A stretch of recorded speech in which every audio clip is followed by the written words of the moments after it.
Almira 1.0 VLP tahun 2022. Muka depan kereta memang sangat-sangat handsome lah korang. Kemudiannya untuk unit Almira yang baru ni, dah lah road tax murah, setahun RM20. Muka depan kereta memang sangat-sangat handsome. Ada fog lamp, body kit aftermarket kita dah bagi. Dia punya rim pun standard 2 tone color. Tayar Continental, signal Almira auto flip, handle datang dengan keyless entry guys. Bahagian belakang ni mana guys? Nampak lebih seksi. Ada reverse camera. Ruangan boot dia memang sangat-sangat luas lah. Alas pun dah ada.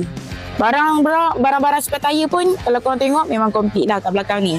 Dalam dia kalau korang mau nak tengok, ni mana dalaman dia pun sangat-sangatlah kemas guys.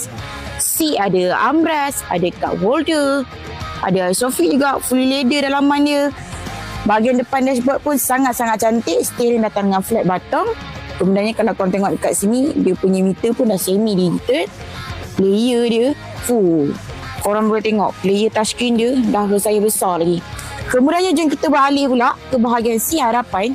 Di mana kalau korang tengok seat hadapan ni memang sangat-sangat kemas guys. Datang dengan, tak silap saya, semi bucket. Untuk bahagian engine bay, jom kita pergi tengok. Marking pun masih lagi original guys. Bersepah marking dia. Kereta pun korang tengok tak ada leaking guys. Dari depan pun original lagi.